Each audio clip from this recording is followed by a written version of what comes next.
Mario, buenos días. Buenos días, querido. Tú dirías que sabes quién eres, pero en un sentido filosófico, es decir, que sabes por qué y para qué estás aquí en este mundo. Sí. ¿Para qué? Para despertar en la medida de mis posibilidades a todas aquellas personas que están sufriendo o no están disfrutando de una vida plena porque creen que no son lo suficientemente valiosos, lo suficientemente importantes o lo suficientemente merecedores de ser felices. Es que desde que somos pequeños siempre queremos pertenecer a un grupo. ¿Tú perteneciste a algún grupo? No sé si fuiste skater, heavy o cualquier. Pues no. Yo tenía un grupo reducido de amigos, pero bueno, siempre fueron para mí fundamentales. Y por supuesto lo que dices es así. Ten en cuenta que el ser humano es un ser no social, hipersocial. ¿Pero por qué? Es decir, ¿por qué queremos pertenecer a un grupo? Bueno, tenemos distintas razones. Una razón muy fácil de entender es que sin el grupo no se puede sobrevivir. O sea, nos vamos 150.000 años atrás, época de los mamuts, de los tigres dientes de sable, de las grandes glaciaciones, y dime tú qué hace una persona sin el apoyo de su gente, de su tribu, ¿no? En segundo lugar, porque el mundo emocional tiene una enorme importancia en nuestra vida, todos somos conscientes de ello. Pues qué curioso que las áreas del cerebro encargadas de todo lo que es el procesamiento emocional son las mismas que las áreas encargadas del mundo social, de la interacción social, ¿no?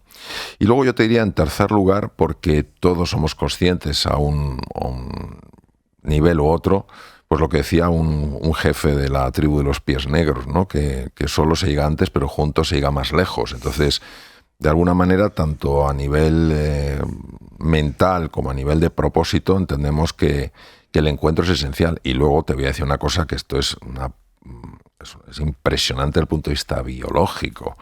Fíjate, el estrés crónico, sabes que es una de las cosas que más daño hacen a nivel físico, mental, social, en fin, a todos los niveles, y lamentablemente tiene una presencia tremenda en nuestra sociedad. El estrés crónico tiene una hormona que es la que lo marca, es decir, cuando esa hormona está elevada de forma constante, la persona está con cuadro de estrés crónico, que es el cortisol.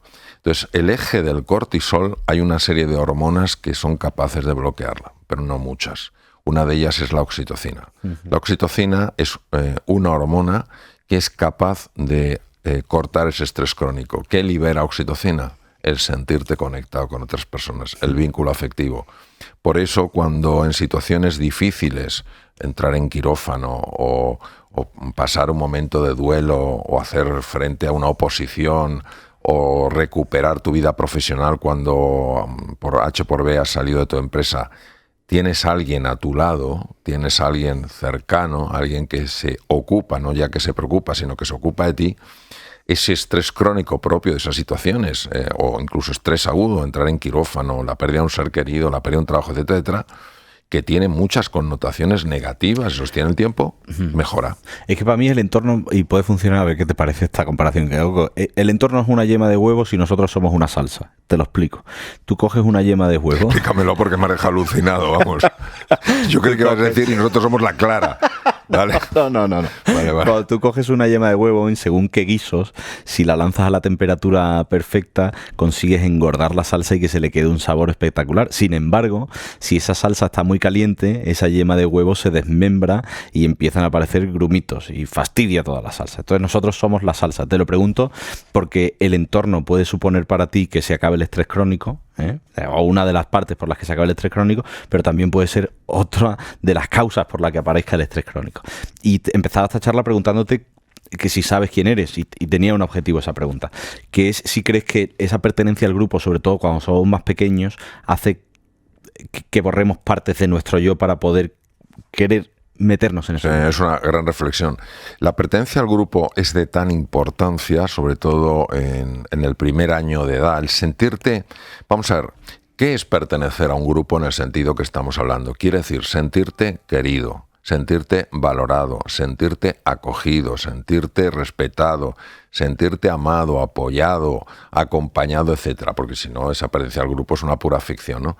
Nosotros sabemos gracias a la investigación de extraordinarios investigadores, que esa sensación de ser parte de algo, lo que se llama el vínculo afectivo, tiene implicaciones brutales, por ejemplo, en la estructura del propio cerebro. Áreas prefrontales muy importantes en la gestión de las propias emociones, los hipocampos, estructuras muy importantes en el aprendizaje, los núcleos amigdalinos muy importantes en la conexión social, el cíngulo anterior, etcétera, etcétera, pueden variar su estructura dependiendo de si tú estás en un entorno de las características que hemos descrito o por el contrario, eres una persona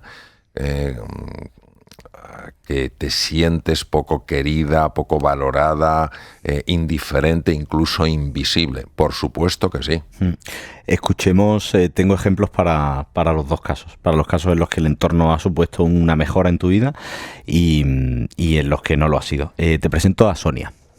Soy Sonia, tengo 25 años y últimamente he estado pensando mucho en cómo el entorno que viví durante mi adolescencia está influyendo en mi vida actual. En esta etapa las cosas no fueron fáciles, el ambiente en casa era tenso, siempre había muchas expectativas sobre lo que debía hacer y cómo debía ser, y eso me afectó más de lo que me di cuenta en ese momento. Hoy me doy cuenta de que muchas de las inseguridades que tengo o esa sensación de no estar a la altura vienen de lo que experimenté en esos años. A veces me cuesta confiar o sentirme cómoda siendo yo misma, como si tuviera que seguir cumpliendo con las expectativas que otros pusieron en mí cuando era más joven. Fíjate, eso de me he vuelto a reencontrar con mi yo, ¿no? Volvemos al principio. ¿Cómo identificamos si nuestro entorno no es bueno?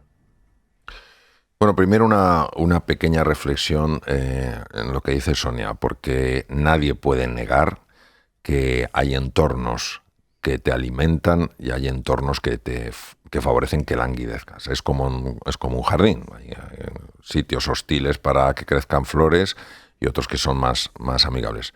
Lo importante es que nadie considere que su pasado tiene por qué determinar su futuro. ¿Cómo haces que el pasado determine tu futuro? Cuando entras en la posición de víctima. Cuando dices, yo ya no seré nada en la vida porque no me valoraron, porque me trataron mal, yo ni valgo ni valdré. Eso es un grave error, porque quedarse atrapado en la culpa es muy jugoso, porque encuentras enseguida algo o alguien a quien echarle culpa, o a los demás, a uno mismo.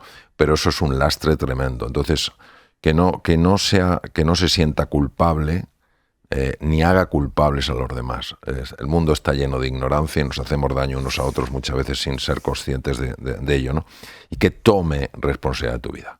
Y ahora, como he contestado esto, se me ha olvidado tu pregunta. No, que ¿cómo identificas si tu entorno es bueno o malo? Pues es muy fácil.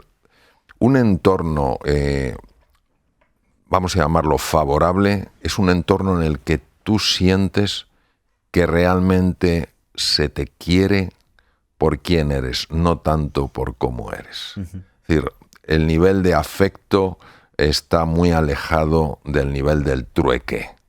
Yo te doy si tú me das.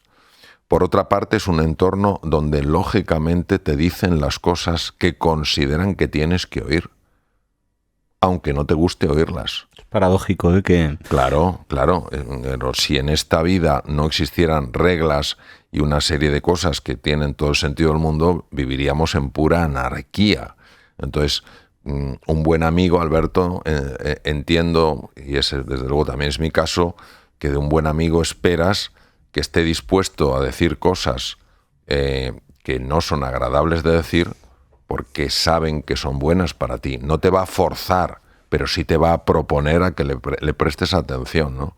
Es un entorno que no te va a exigir que vivas la vida de ellos, sino te va a favorecer que vivas la tuya y van a estar a tu lado para orientarte en la medida de tus posibilidades. Es un entorno en el cual cuando cometes un error, en lugar de hacerte sentirte como un fracasado o una fracasada, te dicen que has aprendido de esto. Es un entorno en el que se puede hablar de emociones, de las que es muy fácil hablar, la alegría, el entusiasmo, y de las que es difícil hablar, el miedo, la angustia, la inquietud, y a la vez se transmite que aunque esas emociones estén presentes en nuestra vida, no tienen por qué, hablo de las negativas, dirigir nuestra vida. Es decir, yo puedo tener miedo, pero no tengo por qué vivir de forma asustada. Entonces, es un entorno que te ayuda sencillamente a crecer, te da, pues de alguna manera, raíces para crecer y alas para volar. Qué buena respuesta, Mario. Me he quedado embobado escuchándote. Tengo un ejemplo que vive y ha vivido el encontrar un buen entorno. Se llama María.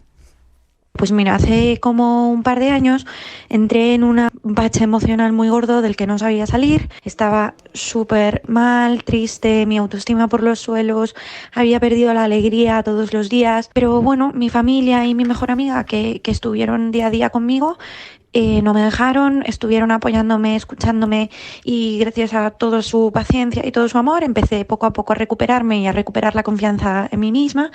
Hoy puedo decir con orgullo que ellos, gracias a ellos, pues salí del pozo, y sé que nunca podré agradecérselo lo suficiente. Qué importancia, ¿eh? Sí, es tan importante rodearse de las personas que te ayudan a crecer y cambiar de círculo de amistades cuando sucede lo contrario. Fíjate, hace unos días estuve en una isla preciosa en Palma, fui a Palma de Mallorca, fui a dar una conferencia, y de vuelta al aeropuerto me llevaba un chico muy joven que por H por B había leído algún libro mío, nos pusimos a hablar, ¿no? Entonces él me dijo que le gustaba mucho la fiesta, todo el rato de fiesta, pero llegó un momento en el que tenía su novia, en el que llegó a la conclusión de que así no podía seguir. Entonces empezó con un trabajo sencillo, le dijo a su novia y a sus amigos que ya no podía tanta fiesta, que él tenía que trabajar tal cual.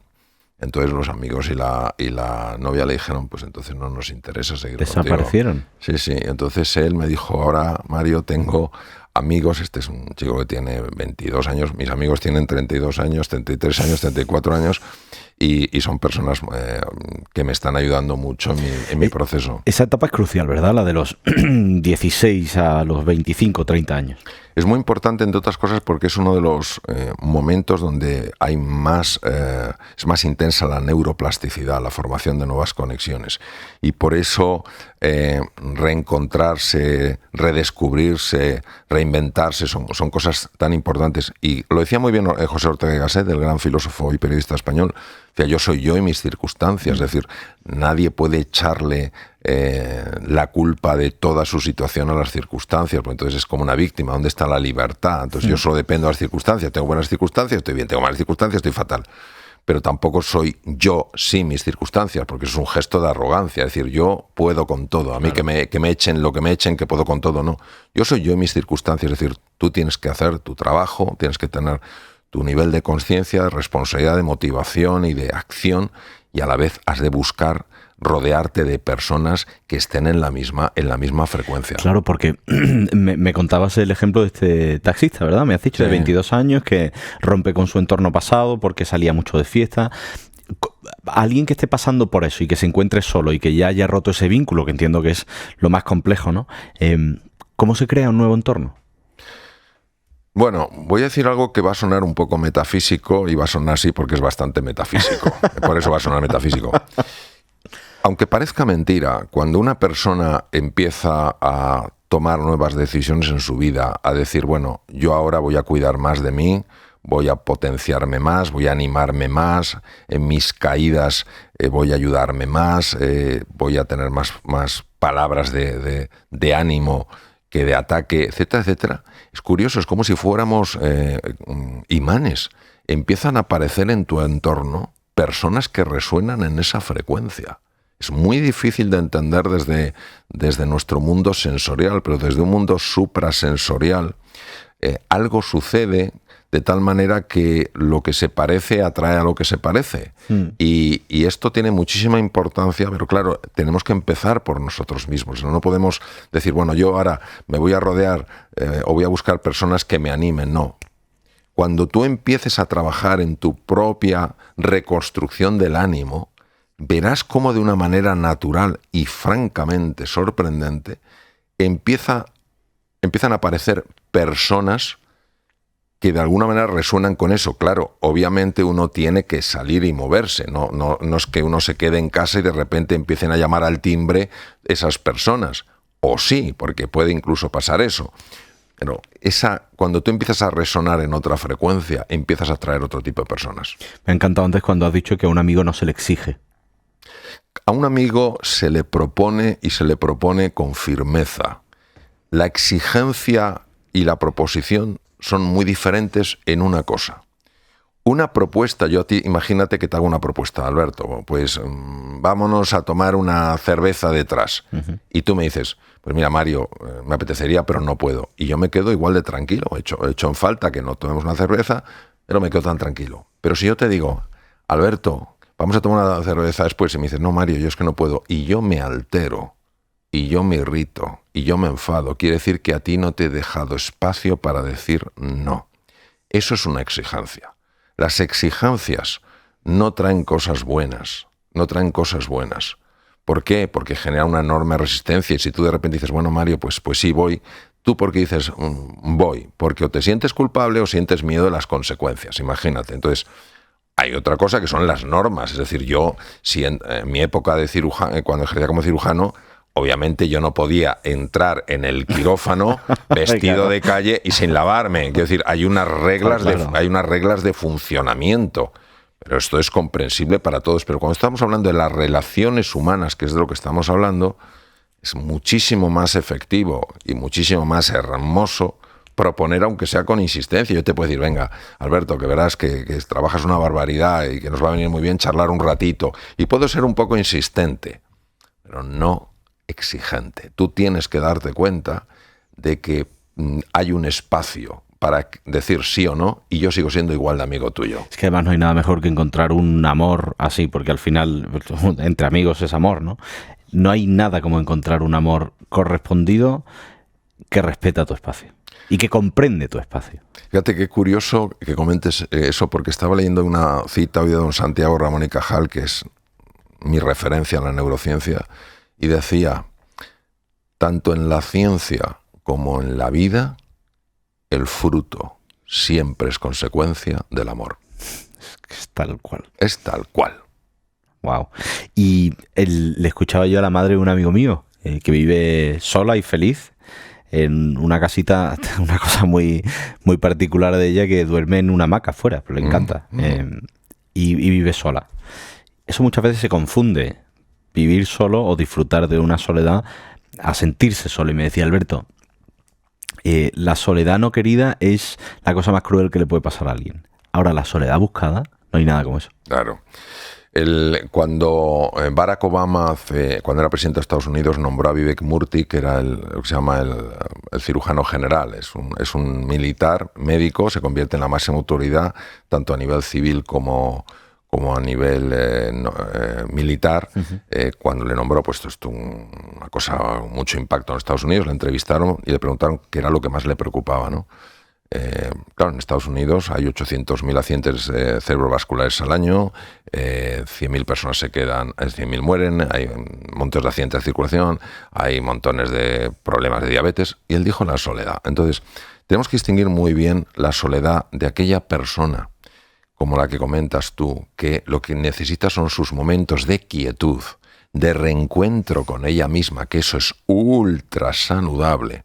Y otra cosa, la situación de una persona que se siente sola.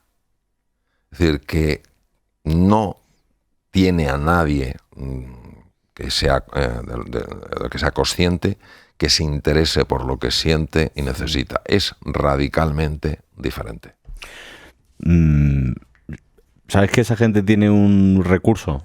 Que es la radio, y que muchos nos llaman y nos dicen, no sabéis la compañía que nos hacéis, y de hecho mucho de este trabajo es para ellos, ¿no? Claro. Bueno, la radio, sobre todo cuando son programas que son programas que buscan siempre un tono positivo, es una compañía extraordinaria. Yo recuerdo hace años estuve viviendo fuera, y había momentos en los que, digamos, que me conectaba con este maravilloso país, ¿no? Fundamentalmente a través de la radio, ¿sabes? Yo no hablaba, me sentía acompañado, porque además, en cuenta que lo que entra por el oído tiene una cualidad afectiva a veces superior a lo que entra por la vista, ¿sabes? Entonces, hay muchas personas efectivamente que van a encontrar ese acompañamiento en la radio, por supuesto. ¿Quién es importante en tu entorno? Bueno, en mi entorno son importantes todas las personas que hay en él. Uh-huh. Desde las más cercanas, obviamente, pues mi mujer, mis hijos, mis hermanos, mis amigos, en este entorno, pues tú, todo el equipo, y procuro que, a veces me es muy desafiante, procuro que todas las personas que encuentren mi camino sientan que no son indiferentes para mí. Creo que lo consigues. Bueno, hago lo que puedo con mis múltiples errores, sin duda. Mario, amigo, hasta el viernes que viene. Hasta el viernes que viene, un abrazo. Chao.